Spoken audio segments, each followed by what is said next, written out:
Hello नमस्कार and welcome everybody. Welcome to Avalokan IAS. My name is Darshan Mishra. और आज हम पढ़ेंगे फिजिक्स के बारे में। फिजिक्स में कुछ ऐसे इंपॉर्टेंट डेवलपमेंट्स जो रिसेंटली न्यूज़ में रहे हैं। अभी इस लेक्चर से पहले हमने बायोटेक्नोलॉजी देख लिया है, नैनो टेक्नोलॉजी देख लिया है, आईटी और कंप्यूटर रिलेटेड जो डेवलपमेंट्स में वो देख लिया है। ठीक है। तो फोर्थ टॉपिक हमारा डेवलपमेंट्स रिलेटेड टू फिजिक्स रहेगा।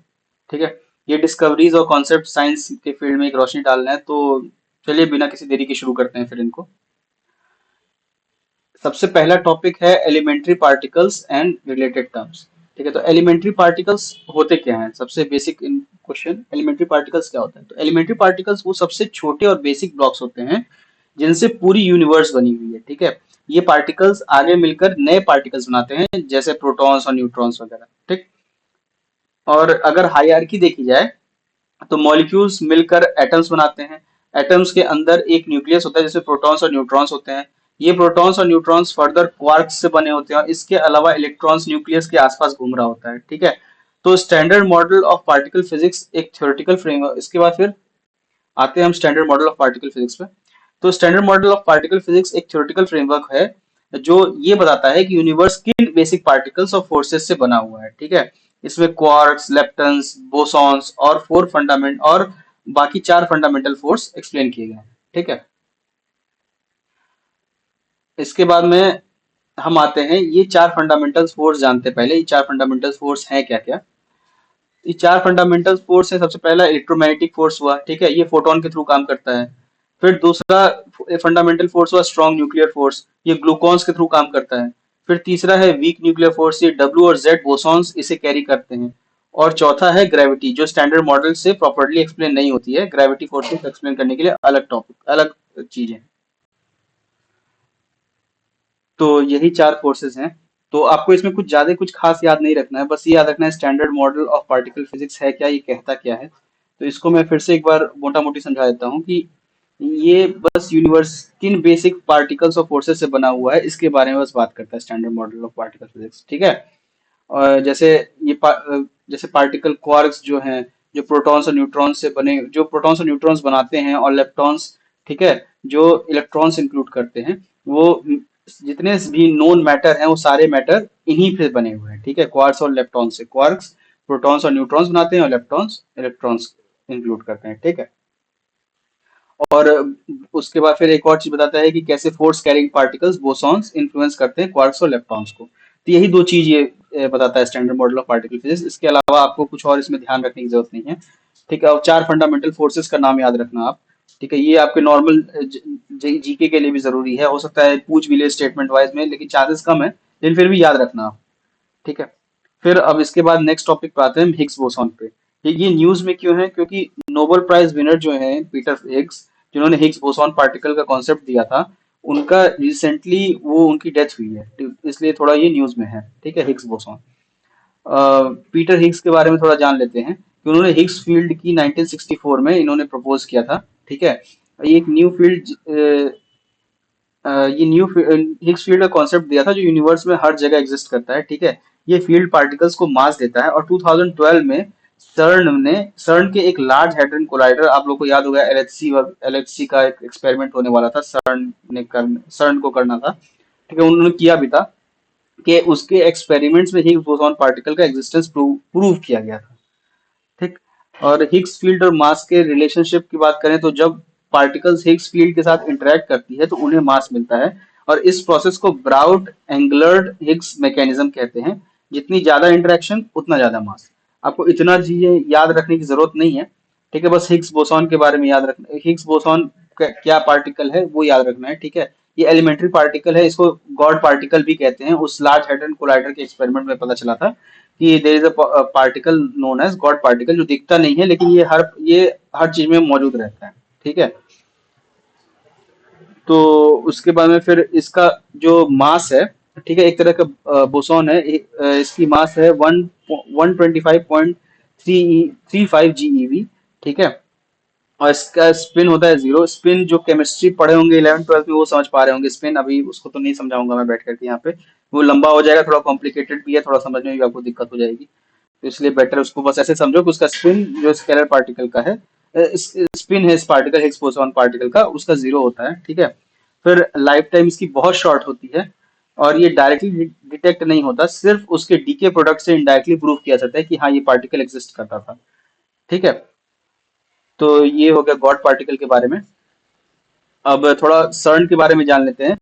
सर्न European organisation for nuclear research, ठीक है, इसका फॉर्म है। और इसका ये स्टैब्लिश हुआ था 1954 में as an international scientific organisation. और इसका ऑब्जेक्टिव था कोलैबोरेटिव रिसर्च करना हाई एनर्जी पार्टिकल फिजिक्स में, ठीक है। इसमें 23 मेंबर स्टेट्स हैं और 10 एसोसिएटेड मेंबर स्टेट्स हैं, और इंडिया एक एसोसिएटेड मेंबर है, एसोसिएट मेंबर है, सॉरी, मेंबर स्टेट में नहीं आता वो, ठीक है। इसके कुछ की अचीवमेंट्स हैं कि जेड बोसॉन और डब्ल्यू बोसॉन की डिस्कवरी हुई है इसमें, इन्होंने की है। फिर डब्ल्यू डब्ल्यू डब्ल्यू यानी वर्ल्ड वाइड वाइड वेब यही इन्वेंट हुआ है, जिससे आप इंटरनेट चला रहे हो, वो इंटरनेट यहीं पे इन्वेंट हुआ है, ठीक है। एलएचसी यानी लार्जेस्ट पार्टिकल एक्सीलरेटर का भी डेवलपमेंट यही हुआ है। एलएचसी यानी लार्ज हेड्रन कोलाइडर में जो वर्ल्ड्स लार्जेस्ट पार्टिकल एक्सीलरेटर है, उसका डेवलपमेंट भी इन्होंने किया है, ठीक है। तो ये इनके कुछ की अचीवमेंट्स हो गए। इसके बाद आते हैं नेक्स्ट टॉपिक पे, न्यूट्रिनोज पे। ये थोड़ा इंपॉर्टेंट टॉपिक है, क्योंकि ये 1-2 साल से न्यूज में रहा है और यूपीएससी से सवाल पूछ सकता है, तो इसको आप ध्यान से सुनोगे। ये न्यूज में क्यों है? क्योंकि नोवा कोलैबोरेशन के नए फाइंडिंग्स आए हैं जो न्यूट्रिनोज से जुड़े हुए हैं। न्यूट्रिनोज क्या होता है कि घोस्ट पार्टिकल होते हैं, सब एटॉमिक पार्टिकल्स होते हैं, जो न चार्ज रखते हैं न मास रखते हैं, ठीक है। ये कॉस्मिक रेज और न्यूक्लियर रिएक्शन से जनरेट होते हैं, ये न्यूट्रिनोज, ठीक है। और हर सेकंड हमारे बॉडी से 100 ट्रिलियन न्यूट्रिनोज पास होते हैं बिना किसी इफेक्ट के, ठीक है। क्योंकि इनमें तो मास भी नहीं होता, चार्ज भी नहीं होता, तो इफेक्ट भी नहीं कुछ करते हमारे बॉडी पे, और हर सेकंड ये हमारे बॉडी से पास होते हैं, और as high as 100 trillion numbers में, ठीक है। और ये हाई एनर्जी पार्टिकल्स हैं जो सुपरनोवा और ब्लैक होल्स से भी आते हैं, और हिग्स बोसॉन से डिफरेंट हैं थोड़े, और गॉड पार्टिकल नहीं है, ये बात याद रखना होगा। न्यूट्रिनोज अलग होता है, गॉड पार्टिकल अलग है, ठीक है। ये इसको इनको घोस्ट पार्टिकल कहा जाता है, और वो गॉड पार्टिकल है, ठीक। अब प्रॉपर्टीज को जानते हैं, न्यूट्रिनोज की प्रॉपर्टीज क्या क्या है। तो ये स्पीड ऑफ लाइट के करीब ट्रेवल करते हैं, ठीक है। इनकी स्पीड जो होती है ट्रेवल की, स्पीड ऑफ लाइट के बराबर की होती है, ठीक है। फिर मैग्नेटिक फील्ड से ये इफेक्ट नहीं होते हैं, ये ना ही neither get they get deflected by magnetic fields, ना ही स्कैटर्ड होते हैं, ना ही इजिली एब्जॉर्ब होते हैं, ठीक है।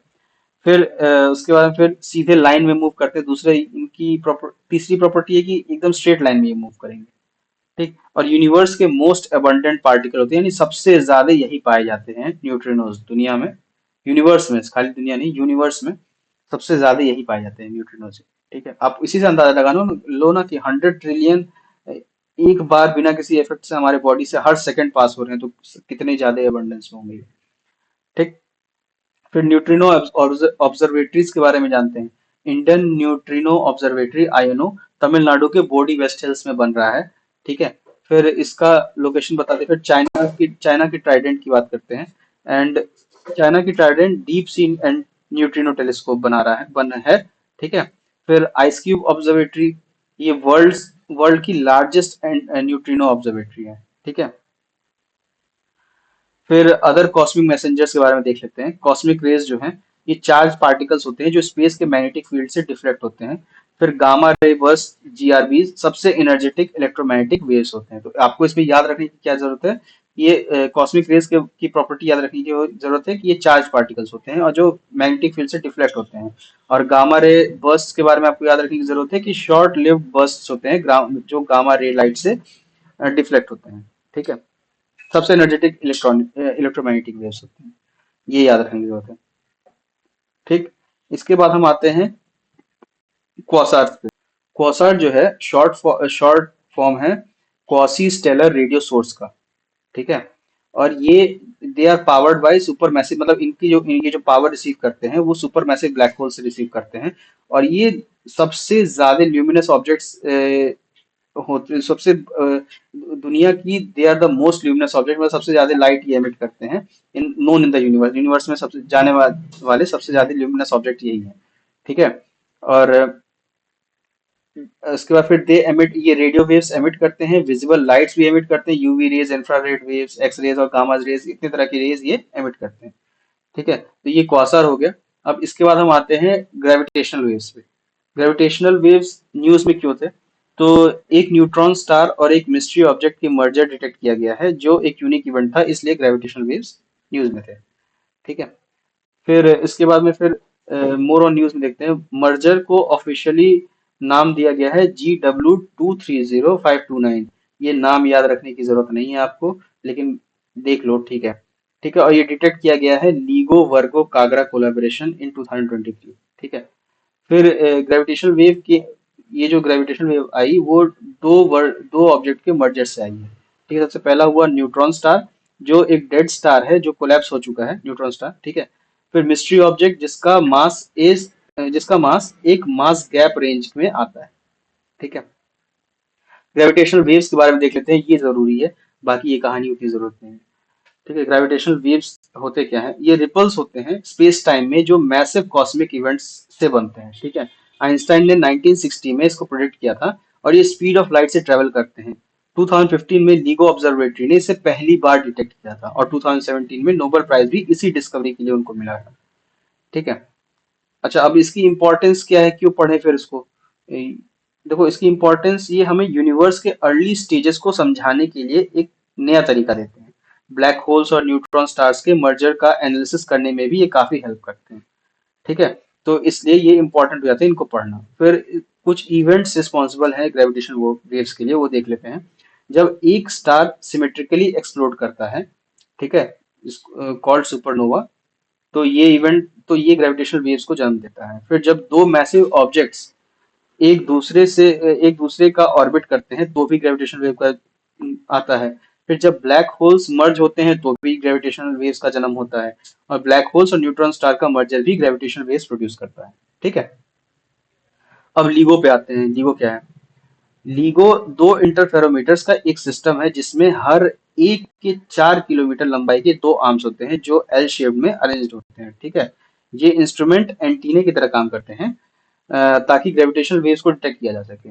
लीगो में हाई पावर्ड लेजर्स होती है, प्रिसाइजली फिगर्ड मिरर्स होते हैं, और ultra quite vibration isolation system और सोफिस्टिकेटेड हायरकियल फीडबैक सिस्टम्स का इस्तेमाल किया जाता है। ठीक। ये थोड़ा टफ लग रहा होगा आपको, लेकिन ठीक है, समझने की कोशिश करो इसको। अ, हाँ, तो कहा था मैं, लीगो इंडिया जो है महाराष्ट्र में बनाया गया है, जिसे डिपार्टमेंट ऑफ एटॉमिक एनर्जी और department of science and technology develop कर रहे हैं। ठीक है। बस इतना ही है लीगो में। किसी को नहीं समझ में आया है तो बताया है जैसे मैंने, आप उस पे हमारे फीडबैक चैनल पे आके बता सकते हो, हम फिर से समझाने की कोशिश करेंगे। ठीक है। फिर और अदर इंपॉर्टेंट डेवलपमेंट्स मैं बता दे रहा हूँ एंटी मैटर के बारे में। एंटी मैटर, हाल ही में साइंटिस्ट ने रिलेटिविस्टिक हैवी आयन कोलाइडर में सबसे भारी एंटी मैटर न्यूक्लियस स्पॉट किया है, जिसे एंटी हाइपर हाइड्रोजन 4 कहा गया है। ठीक है। Anti hyper hydrogen 4। ठीक है। और ये बना है एक एंटी प्रोटॉन से, दो एंटी न्यूट्रिनोज और एक एंटी हाइपरॉन से। ठीक है। अब एंटी मैटर होते क्या है, थोड़ा जान लेते हैं इसके बारे में। एंटी मैटर्स पार्टिकल्स होते हैं, एंटी मैटर पार्टिकल्स का मास जो होता है उनके मैटर काउंटर पार्ट्स के बराबर होता है, इसीलिए इनका एंटी मैटर नाम है। ठीक है। मैटर के एंटी के बराबर होता है, पर उनकी इलेक्ट्रिकल चार्ज जो होती है वो अपोजिट होती है। मास उनका बराबर रहेगा, लेकिन चार्ज उसकी अपोजिट रहेगी। जैसे सपोज मैटर में पॉजिटिव चार्ज है तो एंटी मैटर में निगेटिव चार्ज होगा, अगर मैटर निगेटिवली चार्ज है तो एंटी मैटर में पॉजिटिव चार्ज होगा। ठीक है। तो और इसके बाद फिर इलेक्ट्रॉन, प्रोटॉन्स और न्यूट्रॉन्स के anti matter versions, positrons, anti protons और एंटी न्यूट्रॉन्स होते हैं। ये एक एग्जांपल हो गया एंटी मैटर पार्टिकल्स। यही बताया था मैंने, पॉजिटिव होगा तो नेगेटिव होगा, नेगेटिव होगा तो पॉजिटिव होगा। ठीक है। फिर मैटर और एंटी मैटर पार्टिकल्स हमेशा पेयर में ही बनते हैं, और अगर ये कांटेक्ट में आए तो एक दूसरे को एनिहिलेट कर देते हैं, जिससे पूरी एनर्जी रिलीज हो जाती है। ठीक है। फिर high energy photon source HEPS, इसके बारे में देखते हैं। चाइना एक high energy photon source develop कर रहा है। HEPS होता क्या है? एशिया का पहला और ब्राइटेस्ट सिंक्रोट्रॉन एक्सरे सोर्स होगा। सिंक्रोट्रॉन्स क्या होते हैं कि एक सर्कुलर पार्टिकल एक्सीलरेटर होते हैं जो intense beam of light produce करते हैं, जो सूरज से भी कई मिलियन टाइम्स ब्राइटर होता है। आपने न्यूज में भी सुना होगा कि चाइना सूरज का एक कॉपी बना रहा है, तो वो यही चीज है, हाई एनर्जी फोटोन सोर्स का नाम है। वो लेमन लैंग्वेज में बोलते हैं, तो वो चीज यही है। ठीक है। बेनिफिट्स इसके क्या क्या है कि इससे हम स्पेस टाइम और एनर्जी के डायमेंशंस को सही तरीके से समझ सकते हैं। साथ ही मॉलिक्यूल्स, एटम्स, इलेक्ट्रॉन्स और स्पिन के बिहेवियर को भी स्टडी कर सकेंगे। ठीक है। और इंडस वन भारत का पहला साइक्लोट्रॉन था, भारत ने ही बना दिया है, तो वो बनाया हुआ था। ठीक है। तो वो इंडस वन उसका नाम था। ठीक है। फिर जायंट रेडियो सोर्सेज, के बारे में जानते हैं। जाइंट रेडियो सोर्सेस क्या है? भारतीय एस्ट्रोनॉमर्स ने 34 नए जाइंट रेडियो सोर्सेस जीएमआरटी के माध्यम से खोजे हैं। ठीक है, जीएमआरटी क्या है? Giant metre wave radio telescope Pune के पास लोकेटेड है और national centre for radio astrophysics astrophysics operate करता है इसको। ठीक है, जायंट रेडियो सोर्स क्या होता है? ये यूनिवर्स का सबसे बड़े ऑब्जेक्ट्स में से एक होते हैं। इनके बीच एक सुपर मैसिव ब्लैक होल होता है। ब्लैक होल सराउंडिंग मैटर को पुल करता है जिससे हॉट प्लाज्मा जेट्स और रेडियो एमिशन जनरेट होते हैं।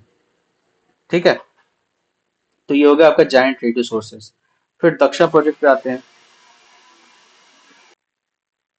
दक्षा प्रोजेक्ट जो है, दक्षा प्रोजेक्ट को आईआईटी बॉम्बे लीड कर रहा है और ये physical research laboratory PRL, Tata institute of fundamental research TIFR और रमन रिसर्च इंस्टीट्यूट के साथ कोलैबोरेशन में बन रहा है। ठीक है, और दक्षा प्रोजेक्ट है क्या? ये दो हाई एनर्जी स्पेस टेलीस्कोप्स बनाने का प्रपोजल है जो एक्सप्लोसिव एस्ट्रोफिजिकल सोर्सेज का स्टडी करेंगे। ठीक है, इनकी इसकी ऑब्जेक्टिव क्या है? ग्रेविटेशनल वेव सोर्स के हाई एनर्जी काउंटर पार्ट्स को डिटेक्ट करना और लोकलाइज और कैरेक्टराइज करना। ठीक है, ये इसका ऑब्जेक्टिव है। और दूसरा ऑब्जेक्टिव क्या है? गामा रे बर्स्ट की हाई सेंसिटिविटी डिटेक्शन और स्टडीज। ठीक है, और दूसरे गामा रेज डिटेक्शन मिशन के बारे में थोड़ा जान लेते हैं। देखो, एक तो एस्ट्रोसैट है, भारत की मल्टी वेवलेंथ स्पेस ऑब्जर्वेटरी। फिर फर्मी गामा एक्सरे टेलीस्कोप है, नासा का टेलीस्कोप जो वाइड एनर्जी रेंज के गामा रेज को ऑब्जर्व करता है। फिर ठीक है, फिर तीसरा है NASA Swift observatory, gamma ray burst study करता है। ठीक है, तो ये तीन गामा रे मिशंस हैं। एक हो गया एस्ट्रोसैट, एक हो गया Fermi gamma ray space telescope और तीसरा हो गया नासा का स्विफ्ट ऑब्जर्वेटरी। ठीक है, फिर लास्ट टॉपिक है इस वाले फिजिक्स के लिए। ठीक है, हाइड्रोजन लाइन, एक 21 सेंटीमीटर लाइन। ठीक है, ये न्यूज में क्यों था? ये ये एटॉमिक हाइड्रोजन से एमिट होने वाली स्पेक्ट्रल लाइन होती है जब एक हाइड्रोजन एटम का इलेक्ट्रॉन हायर एनर्जी लेवल से लोअर एनर्जी लेवल पे आता है तो एनर्जी लाइट फॉर्म के फॉर्म में वो रिलीज करता है। ठीक है, जिसका वेवलेंथ 21 सेंटीमीटर होता है। ठीक, तो वही है हाइड्रोजन लाइन 21 सेंटीमीटर। और इसका एप्लीकेशन देखेंगे तो एप्लीकेशन इसका रेडियो एस्ट्रोफिजिक्स में होता है। ठीक है, और सोलर सिस्टम और यूनिवर्स के कंपोजिशन और इवोल्यूशन को समझने में काफी हेल्प मिलती है इससे। तो यहाँ पे हमारा ये लेक्चर खत्म होता है फिजिक्स वाला। ठीक है, इसके बाद हम शुरू करेंगे स्पेस टेक्नोलॉजी नेक्स्ट लेक्चर में। तो यहाँ पे हम इसको एंड करते हैं। ठीक है, धन्यवाद, जय हिंद।